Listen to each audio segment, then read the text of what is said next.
පැතිකඩ සුබ උදෑසනක් ඔබ අදත් පැතිකඩ වැඩසටහන සමග මිනිස්සු ඡන්දෙ දුන්නේ ආණ්ඩුවට ඒ නිසා කමිටු නෙමෙයි කැබිනට් මණ්ඩලයත් ආණ්ඩුවත් බලය අතට අරගෙන වැඩ කරන්නට ඕනයි කියලා ගාල්ල දිස්ත්‍රික් පාර්ලිමේන්තු මන්ත්‍රී ශ්‍රී ලංකා පොදු ජන පෙරමුණ නියෝජනය කරන චන්දිම වීරක්කොඩි මැතිතුමා පහුගිය දවසේ ප්‍රකාශ කළා. මේ වගේ ප්‍රකාශයක් වෙත ගියේ ඇයි? කොහොමද දකුණු පළාතේ මිනිස්සු ආණ්ඩුව ගැන හිතන්නේ? මේ පිළිබඳව සාකච්ඡා කරන්නට අද අපි ඉතාමත්ම ගෞරවයෙන් ආරාධනා කළා ගාල්ල දිස්ත්‍රික් පාර්ලිමේන්තු මන්ත්‍රී චන්දිම වීරක්කොඩි මැතිතුමාට. සුබ උදෑසනක් වීරක්කොඩි මැතිතුමනි. සුබ උදෑසනක්. මුලින්ම ඇයි මේ ඔබ කිව්වේ මේ කමිටු නෙමෙයි කැබිනට් මණ්ඩලයයි ආණ්ඩුවයි බලය අරන් වැඩ කරන්න ඕනයි කියලා? නෑ අපි ප්‍රජාතන්ත්‍රවාදී රටක ජීවත් වෙන්නේ. අපි රාජ්‍යයන් බිහි කරන්නේ ජනතාවගේ ඡන්දයෙන්. ජනතාව අපිව පත් කරන්නේ බොහෝ බලාපොරොත්තු එක්ක. අපි ජනතාවට බලයට එන්න කලින් සෞභාග්‍ය දැක්ම ඉදිරිපත් කරා. ඒ තුල ජනතාව අපි ගැන විශ්වාසයක් තිබුණා. ඒ විශ්වාසයට අනුව කටයුතු කරන්න රජය ආරම්භ කරනවත් එක්ක ලෝකෙට වැළඳිච්ච කොවිඩ් අපේ රටටත් වැළඳුණා. ඒකත් එක්ක අභියෝගාත්මක ගමනකට රට අවතීර්ණ වෙච්ච හැටි අපි හැමදෙනාම දැක්කා. අපේ රටේ මිනිස්සු අසාධාරණ මිනිස්සු නෙමෙයි. අවුරුදු 30ක ත්‍රස්තවාදය නැති කරන්න ගෙන යන සටන රජය එවකට ජනාධිපතිතුමා අතට අරගෙන මෙහෙවනකොට අපේ මිනිස්සු බොහෝම ඉවසීමෙන් ඒ ප්‍රතිඵල බලාපොරොත්තුව විශ්වාසයෙන් ආත්ම විශ්වාසයක් ඇතිව රජයට සහභාගී වුණා. එවන් ජනතාවක් ඉන්න රජයක් රටක් අපිට ලැබිලා තියෙන්නේ. එවන් රටක අපි ඉපදිලා තියෙන්නේ. ඉතින් එවන් රටක කොවිඩ් මර්ධනය සඳහා යන ක්‍රියාදාමය ක්‍රියාත්මක වෙනකොට මුලදී බොහොම මේ ඉහලින් ඒ පිළිබඳ වර්ණනාත්මකව කතා කරන තත්ත්වයක් අපි දැක්කා. නමුත් මේ මොහොත වන විට රජය උත්සාහ ගන්නවා අපි ඒක පිළිගන්න ඕන. නමුත් ඒ උත්සාහයන්හි ප්‍රතිඵල ජනතාවට දැනෙන විදියට යනවද? ජනතාව ඒ උත්සාහයන් මේ පිළිගන්නවද? අපි ඒ ජනතාව ඒ උත්සාහයන් අගය කරනවද? එදා ත්‍රස්තවාදය නැති කිරීම සඳහා වූගත් උත්සාහයන් සංසන්දනය කරනකොට අපිට වෙනසක් දැනෙනවා පේනවා. වීරක්කොඩි මැතිතුමනි, දැන් ඔබ කියනවා මේ වෙනසක් දැනෙනවා පේනවා කියලා. දැන් ඔබලානේ මේක නිවැරදි කරගන්න ඕන. ඔබ රජයේ පාර්ශ්වයේ නියෝජනය කරන മന്ത്രിවරයෙක් පළපුරුදු දේශපාලනඥයෙක්. ඒ ඔබලානේ මේක හදා ගන්න ඕන. ඉතින් හදා ගන්න ඕනවට තමයි දේශපාලනයේ සහ දේශපාලන පක්ෂයේ පැත්තකින්ම තියන්නේ. රට වෙනුවෙන් රටේ ජනතාවගේ අභිලාෂයන් වෙනුවෙන් මේ දැන් රජය නිවැරදි මාර්ගයට ගෙන යාමේ බලාපොරොත්තුවෙන් තමයි අපි මේ කතා කරන්නේ. මොකද අපිට දකින්න අපේ පළපුරුද්ද සහ දැක්ම සහ විශේෂයෙන්ම මහ ජනතාවත් එක්ක ඉන්න දේශපාලකයන් හැටියට ජනතාවගෙන් සම්ප්‍රේෂණ වෙන පණිවිඩය රටේ ඉහළට, මොකද අපි ඉහළට අදාළ කොටසක් නෙමෙයිනේ. අපි මහජන නියෝජිතයා කියන මට්ටමේ පමණක් ඉන්න දේශපාලකයන්. ඒක ඉහළට සම්ප්‍රේෂණය කිරීමේ අරමුණෙන් තමයි මම මේ කතාව කියන්නේ. දැන් ඔබ පමණක් නෙමෙයි පහුගිය දවස්වල අපි දැක්ක මේ මුරුත්තැට්ටුවේ ආනන්ද හාමුදුරුවෝ වගේ ශ්‍රී ලංකා පොදු ජන පෙරමුණ ගොඩනැගීම සඳහා විශාල තීරණාත්මක කාර්යභාරයක් ඉටු කරපු පාර්ශ්වයන් පවා මේ වගේ මේ ටිකක් කලකිරිච්ච ස්වරූපයෙන් කතා කරනවා. ඔබත් කලකිරිලාද? කලකිරින්න බෑ දේශපාලකයෙක්ට.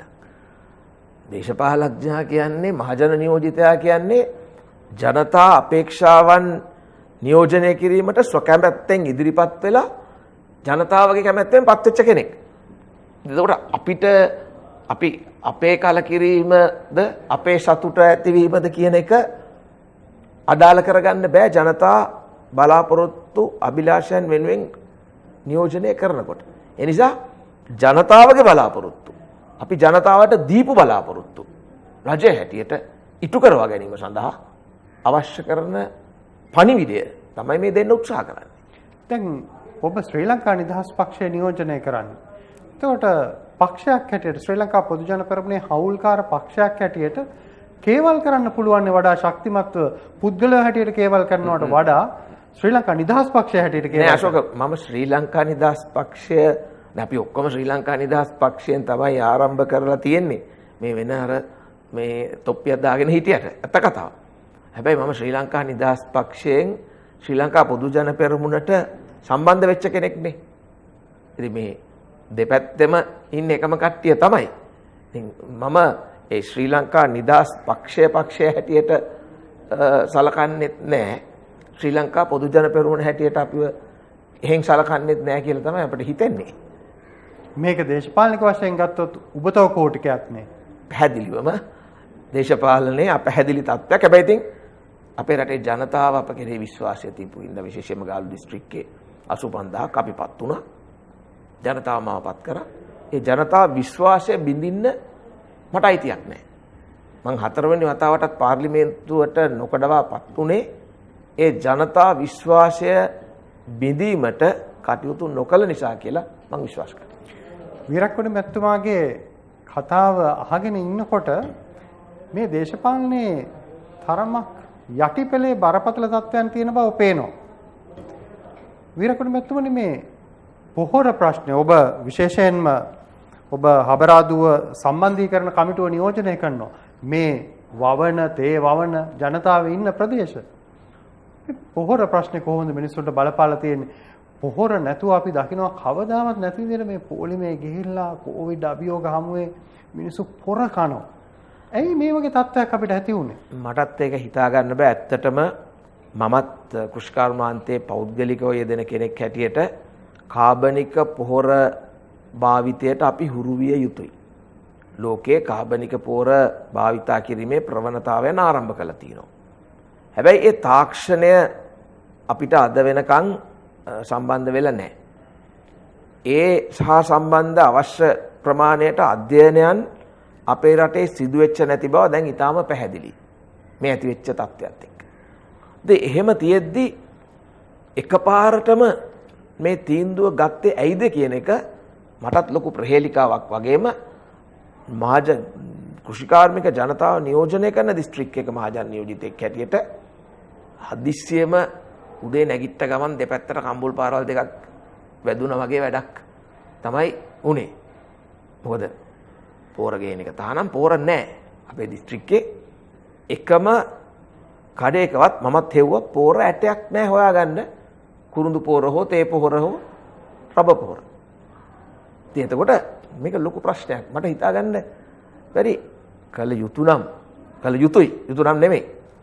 අපිට තිබුණා ඉස්සෙල්ලා ඒ අදාළ කාබනික පෝර සම්බන්ධව අධ්‍යයනයක් කළා. ඒ අදාළ කාබනික පෝර ආනයන කිරීමට අවස්ථාව ලබා දීලා දැන් අපි පෝර නිකන් පෝර දෙන සානාධාරයට රජය විශාල බරක් දරනවා. ඉතින් මම යෝජනා කරන්නේ අපිට කරන්න තිබුණා එහෙනම් ඒ සහනය කාබනික පෝර ගෙනල්ලා කාබනික පෝර සඳහා ජනතාව යොමු කරන්න රජයේ වැඩපිළිවෙලක් තියෙන හින්දා සහනය දෙන්නේ කාබනික පෝර වලට. අනිත් පෝරත් ගේනවා කැමති කට්ටිය වැඩි මිලට ගන්න. ඒ වගේ උපක්‍රමයක් අපි පාවිච්චි කරා නම් මීට වඩා හොඳයි. හැබැයි ඉතින් මට හිතා ගන්න බැරි දැන් අපි කැබිනට් මණ්ඩලයේ තීන්දුවක් නෙමෙයි අරන් තින්නේ.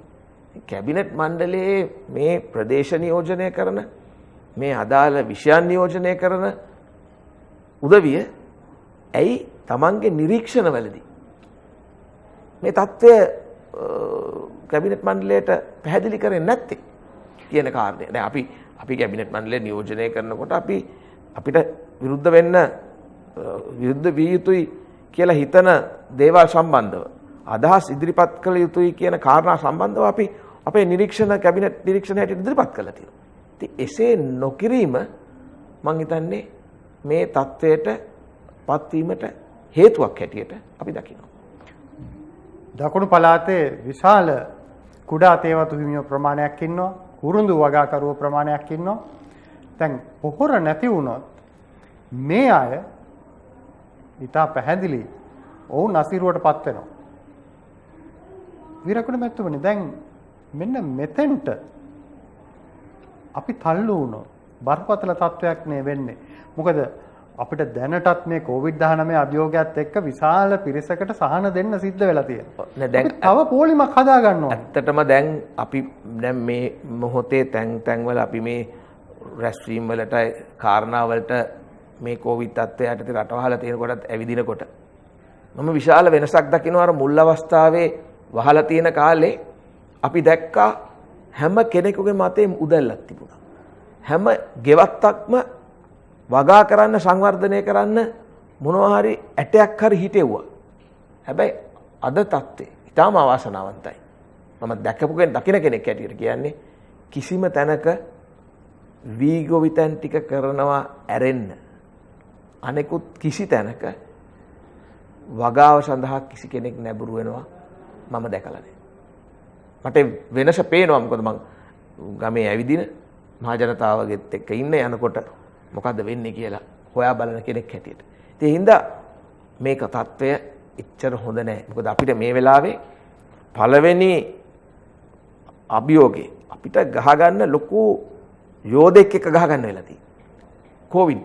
අපි කොවිඩ් මර්ධනය කරන සටනට මුළු බලයම දාලා සටන් කරනකොට අර ඉස්කෝලේ යන කාලේ වගේ එක පැත්තකින් අනිත් එකට අතින් ගහනවා අනිත් එකට කකුලෙන් ගහනවා තව එකෙක්ට ඇඟිල්ලෙන් ගහනවා. ඒ වගේ සටන් කරන්න පුළුවන් මට්ටමක නෙමෙයි උපක්‍රමශීලීව අපි රටක් හැටියට ඉන්නේ. ඒ නිසා මම විශ්වාස කරනවා මේ ප්‍රශ්නයට කඩිනම් විසඳුමක් තිබිය යුතුයි. මේක හොඳ දෙයක් කරන්න හදන්නේ. ඒක අපි අගය කරන්න ඕනේ. හැබැයි උපක්‍රමේ සැලසුමේ වැඩපිළිවෙලේ යම් හිඩසක් තියෙනවායි කියන එක දැනෙනවා ගමට යනකොට. මේක හැම කෙනෙක්ම අපෙන් අහන්නේ කො දැන් තේ දලු නෙලන්න බෑ. මොකද තේ වලට පොර නැති වුනහම උඩ මේ ඝනකම වැඩි වෙනවා. ඒතකොට මේ අතේ දලු නෙලන කට්ටියගේ අත හැම යනවා. ඒතකොට ඒ කට්ටිය ගෙවන්නේ. ඒතකොට අඩුවෙන් කඩන්නේ. ඒතකොට යීල්ඩ් එක ක්‍රොප් එක මේ දලු ප්‍රමාණය අඩු වෙනවා. ඒතකොට එතන ප්‍රශ්නයක්. දැන් කුරුඳු වලට මේ කාලේ තේ පොර දාන්න ඕනේ.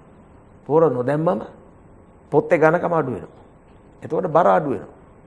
එක පැත්තකින්. දැන් අනිත් පැත්තේ දැන් අපි කාබනික පොර වලට යන්න ඕනේ. නමුත් කුරුඳු සදහා දැන් රුපියල් 3000ක් හම්බ වෙනවා එල්බ හොඳ එකට. නැත්තම් CR45 එකට 2500ක් විතර හම්බ වෙනවා. ගොරෝසු වලටත් 2150ක් හම්බ වෙනවා. මේ කිසිම දෙයක් නැතුව. එතකොට අපිට මේ මොහොතේ වැදගත් වෙන්නේ අපි අර තැන් වලට යන අතරේ රාජ්‍ය ආදායම. රාජ්‍ය ආදායම කියන්නේ අපි එකතු කරන ආදායම නෙමෙයි. විදේශ විනිමය. විදේශ විනිමය විශාල ලෙස ගන්න පුළුවන් දේවල් තමයි මේ මොහොතේ දැන් සංචාර කර්මාන්තේ වහලා. දැන් අපේ කුරුඳු වලට හොඳ වෙළඳපොළක් තියෙනවනම් අපේ තේ ටිකට හොඳ වෙළඳපොළක් තියෙනවනම් එතකොට ආදායම කෙනවා. දැන් ඒ ආදායම අඩුවීමකට අපිට මුණ දෙන්න සිද්ධ වුණා. ඊට පස්සේ ඒ ලෝලු ටික දැන් ගෙවල් වල අපි වවමු රට නගමු වැඩපල සටහන. ඒ කියන්නේ දේශපාලන ભેදයකින් තොරව හැමදෙනාම එකඟ වෙනවා. එදා මහින්ද රාජපක්ෂ ජනාධිපතිතුමා ලෝකයේ කඩන් වැටෙනකොට දුර දැකලා ආරම්භ කරා. හැම ගෙවත්තකම මහල් නිවාසයක හිටිය මිනිස්සයාගේ ගෙදරත් මොනවා හරි බණ්ඩක් පැලයක් හරි තිබුණා. ඒ සැලසුම් සහගතව එදා ගිහින්ද. ඒක අපි දකින්නේ නැති තත්ත්වයක් මේ මොහොතේ දැනෙනවා. අනිත් පැත්තෙන් බලද්දී ආණ්ඩුව ලොකු ව්‍යාපෘති වලට යන බව පේනවා. අධිවේගී මාර්ග හදන්න යනවා. ඒවට නිසි ප්‍රසම්පාදන ක්‍රියාවලියකින් තොරව මේ ටෙන්ඩර් පිරිනමන බව පේනවා. තව පැත්තකින් පොලිස් දෙපාර්තමේන්තුව සඳහා අලුත් මූලස්ථාන ගොඩනැගිල්ලක් හදන්න යනවා. අපි අපේ ප්‍රමුඛතා හරියට අඳුනගෙන තියෙනවද මේ පිළිබඳව සාකච්ඡා කරමු විරාමෙන් අනතුරුව. අතිකඩ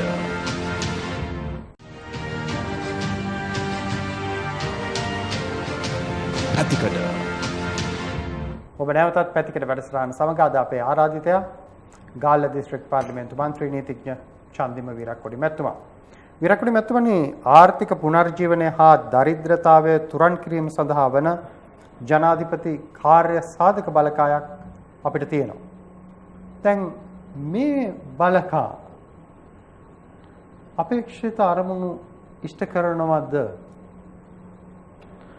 මේමයි මට තියෙන පෞද්ගලික අවබෝධය හා දැක්ම තමයි මේ මොහොතේ අපේ රටේ දරුවන් ආරක්ෂා කරගත යුතුයි.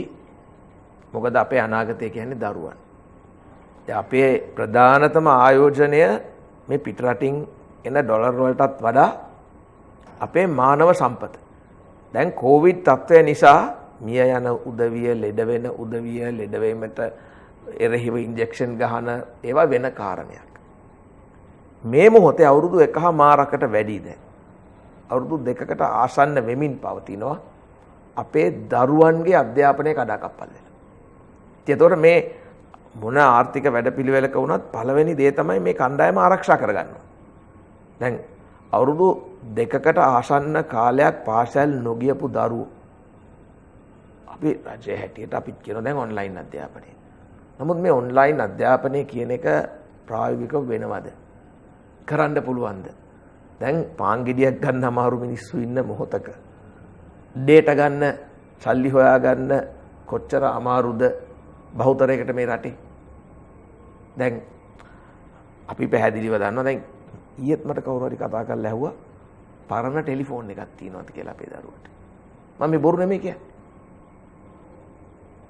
ඒ වගේ සමහර කට්ටිය කියනවා අද මේ ඊයේද පෙරේද දැහුණා මේ අද පන්ති දරුවෝ දෙන්නටම පන්ති තියෙනවා එක්කෙනෙක්ගේ පන්තිය කරන්න වෙන්නේ එකම වෙලාවට තියෙන. ඒතකොට මේ තුලින් දරුවෝ කොච්චර ප්‍රමාණයක් පීඩනයට ලක් වෙනවද? දරුවෝ කොච්චර ප්‍රමාණයක් අධ්‍යාපනයෙන් ඈත් වෙනවද? අනිත් පැත්තෙන් මේ ඔන්ලයින් වලම එල්බ ඉඳලා ළමයි මානසිකව කොච්චර විකෘති වෙලද? ඔන්ලයින් එකේ කියලා දිගටම ඉන්නකොට පන්තිය කරනවද එහෙම නැත්නම් වෙන එකක් අස්සට යනවද කියලා ඒ ප්‍රශ්නෙට උත්තර අපිට තියෙනවද? මොකද හැම වෙලේම කුසු ඇසෙන් දරුවා දිහා බලන් ඉන්න බෑ මේ ඔන්ලයින් එකට අවතීර්ණ වෙන අවස්ථාව දුන්නට පස්සේ. ඉතින් මේ වගේ ප්‍රශ්න ගොඩකට අපි මැදි වෙලා ඉන්න මොහොතක මම ඊයේ අධ්‍යාපන අමාත්‍යාංශ ලේකම්තුමා සාකච්ඡාවකදී හම්බුනාම මම එතුමාගෙන් ඉල්ලුවා මේ දරුවන් වෙනුවෙන් channel කීපයක් අරගෙන. මොකද එතකොට කාටවත් ප්‍රශ්නයක් නැහැනේ. හැම ගෙදරම දැන් ටීවී එකක් නැති ගෙදරක් නැහැ. ටීවී මේ සිග්නල් නැති ගමක් නැති තරමට. එතකොට ඒ හරහා අධ්‍යාපන විෂය ධාරාව පාල සටහන උගන්වන්න. විරකණත්වනේ දැන් මේ කාරණේ තියෙන්නේ දැන් ඔබ මේ කියන්නේ මේ මොහොතේ වඩා අවධානය ලක්විය යුතු කරුණු. ඔව්.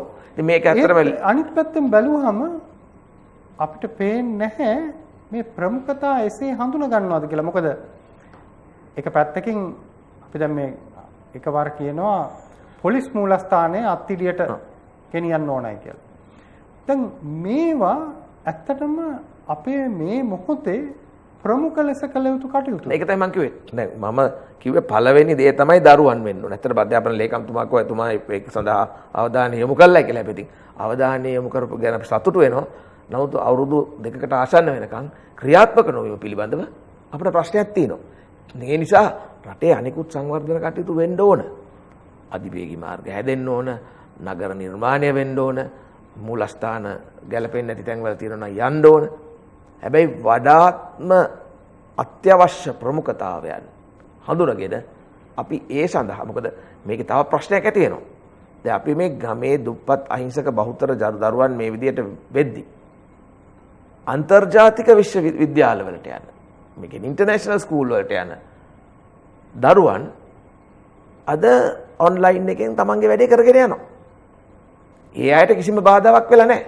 මේ අවුරුදු 2 ඇතුළත ඒගොල්ලන්ගේ වැඩපිළිවෙල කඩාකප්පල් වෙලා නැහැ. දැන් ඔන්ලයින් එකෙන් ඇසෙස්මන්ට් උත් කරනවා.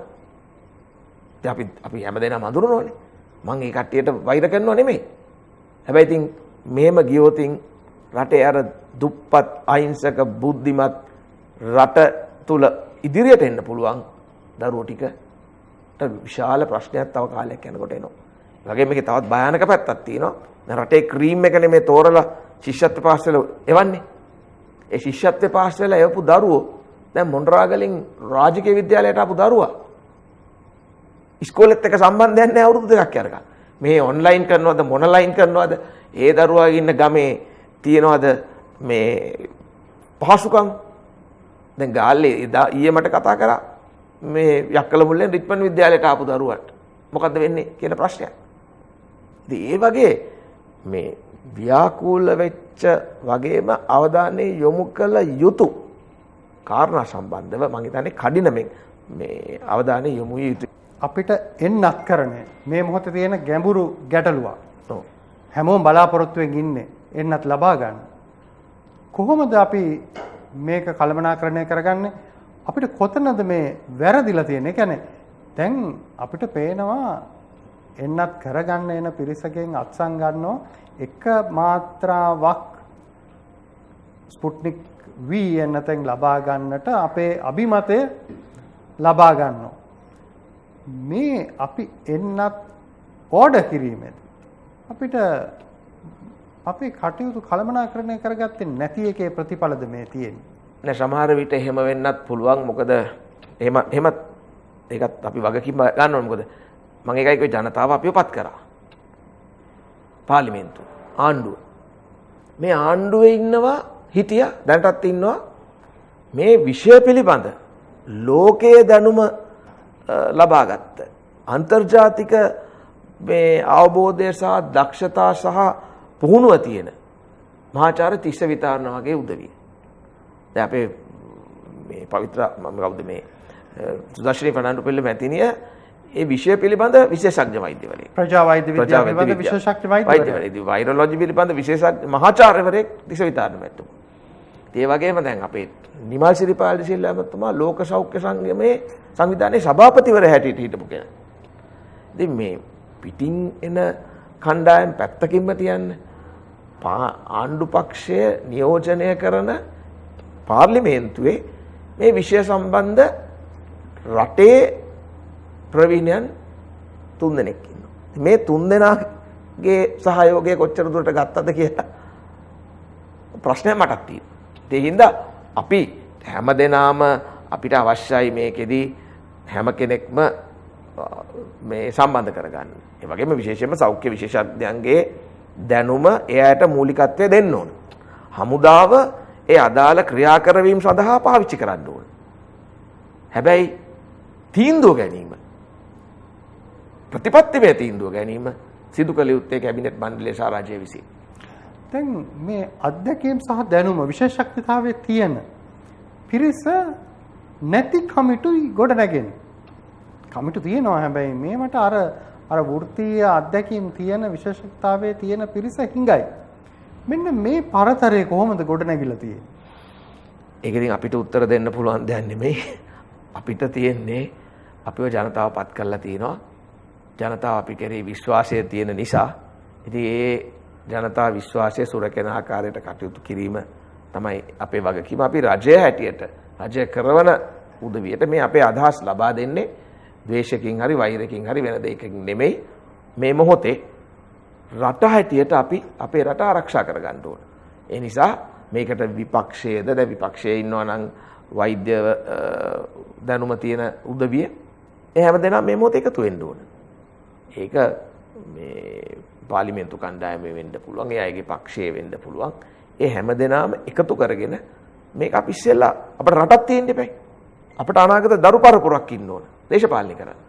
ඒ නිසා ඒ ආකාරයට හිතලා එහෙම නැත්නම් මේකේ වීරයා මම, මේකේ වීරයා මගේ කණ්ඩායම, මේකේ වීරයා අපි එහෙම වීරයෝ ඉතුරු වෙන්නේ රටක් තිබුණොත්. ඒකින්ද පටු විදියට හිතන්නේ නැතුව මේ හැමදේම රට විදියට හිතලා කටයුතු කරන ආකාරයට ක්‍රියාත්මක වීම ඉතාම වැදගත්. විරකඩ පැතුමනේ ඔබ ජනතාවත් එක්ක ඉන්න ජනතා නියෝජිතයෙක්. ඒ නිසා මම ඔබෙන් අහන්න කැමතියි විශේෂයෙන්ම මේ එන්නත් කරන වැඩපිළිවෙලත් එක්ක මිනිස්සු මුහුණ දෙන අභියෝග ජය ගැනීම සඳහා ඔබේ ප්‍රමුඛ යෝජනාව මොකක්ද කියලා? මේමයි මම මේ සඳහා මේ සම්බන්ධ විශේෂඥයෙක් නෙමෙයි. හැබැයි දැන් විශේෂඥයන් විසින් ඒ ආකාර යම් තීරණ අරගෙන තියෙනවා. දැන් අපි ගමේ ඉඳගෙන මේ දෙහා බලන කෙනෙක් ඇරෙට අපිටත් ප්‍රායෝගික අත්දැකීම් කාරණා අපි දකින ඉඳ අපිත් ඉල්ලීම් කරලා තියෙනවා. දැන් උදාහරණයකට කලින් ගාලු දිස්ත්‍රික්කයේ ඒ නමවත් කියවුන්නේ එන්නත් දෙන්න ඕනේ කියලා. මම නියෝජනය කරන දිස්ත්‍රික්කය. හැබැයි කිව්වේ කොළඹ ගම්පහ කළුතර කුරුණෑගල රත්නපුර. හැබැයි අපි ඉතින් හැමදාම මාධ්‍යෙන් දකින්නේ අපේ මාධ්‍යෙන් දකිනකොට අපි දන්නේ නැහනේ. මාධ්‍ය හැමදාම 2 3 4 2 3 4 ගාල්ල. ඉතින් මම මේ ගැන ප්‍රශ්න කරා පාර්ලිමේන්තු කමිටුවේදී. ප්‍රශ්න කළා මගේ තර්කය උනේ දැන් එතකොට කිව්වා මේ කොළඹ දිස්ත්‍රික්කයේ ඔක්කොම මේ දිස්ත්‍රික්ක ටික ඉවර කළා අපිට එනවා කියලා. මොකද අපිට දැන් මේ මාධ්‍යෙන් මෙහෙම අපි දැකලා තිනවා. හැබැයි දැන් කොළඹ දිස්ත්‍රික්කයේ අවිස්සාවේල්ලට වඩා උදාහරණයක් ඇටියට. ගාලු දිස්ත්‍රික්කයේ හබරාදුවේ මේ ප්‍රශ්නේ වැඩි. මගේ ආසනෙ ඉඳ නෙමෙයි. මොකද කොග්ගල BOI එක තියෙන ඉඳ. ඉතින් අපි කිව්වා මේ කොග්ගල BOI එක හරහා නම් පැතිරෙන්නේ. ඒ සඳහා විශේෂ අවධානයක් යොමු කරන්න. මොකද කොග්ගල BOI එක මේ මගේ ආසනෙ තියෙන එකක් විතරක් නෙමෙයි. බියගම ඔය ප්‍රශ්නේ ඇති. කටුනායක ඇති. ඒ වගේම ගාමන්ට් ෆැක්ටරි තියෙන තැන්වල. මම උදාහරණයකට දැක්ක බද්දේගම ප්‍රදේශයේ පැතිරලා තියෙන. ඒ බද්දේගම ගාමන්ට් ෆැක්ටරි එක නිසා. ඒකින්ද මේ තැන් හොයලා මේ තැන්වලට උත්තර දෙන්න කියලා. ඉතින් ඒගොල්ලෝ එකග වෙලා අපිට ගාල්ල දිස්ත්‍රික්කයට ලබා දෙන්න තීන්දුව කරා. හැබැයි ලබා දෙන්න තීන්දුව කරාට දෙන්නේ දැන් 30ට වැඩි කට්ටියට. දැන් ගාමන්ට් ෆැක්ටරි එකේ මම ගියා ගාමන්ට් ෆැක්ටරි එකේ BOI එකේ වැඩ කරන බහුතරයක් අවුරුදු 18 ඉඳන් 23 24 වෙනකොට මේ කණ්ඩායම තල්ලි ටිකක් හොයාගෙන බඳින්න යනවා. දැන් අපේ පැහැදිලිව මේ ප්‍රායෝගික යථාර්ථය පනත පවා EPF ETF ලබා ගැනීම සම්බන්ධව සංශෝධනය කරන්න උනා මේ කණ්ඩායමට ඒ සල්ලි ටික ජීවිතය ගෙනීමට අවශ්‍ය කරන විදිහට ලබා ගැනීමට. ඉතින් මේ කාරණාව අපි කිව්වම ඒක ජාතික මට්ටමේ තීන්දුව. හැබැයි අපි යටින් හොයලා බලනකොට කටුනායක 18ට වැඩි කට්ටියට ගහලා. දැන් මම දන්නවා පෙට්‍රෝලියම් කෝපරේෂන් එකේ 30ට අඩු කට්ටියට ගහලා තියෙනවා. කටුනායක 30ට අඩු කට්ටියට ගහන්නයි මේ කොග්ගල ඉන්න කට්ටියට නොගහන්නයි වගේ ප්‍රතිපත්ති ක්‍රියාත්මක වෙන එක වැරදි. බෙහෙවින් ස්තුතියි අද පැතිකඩ සංවාදයට එක් වුණාට. බොහොම ස්තුතියි ආරාධනා කරනවා.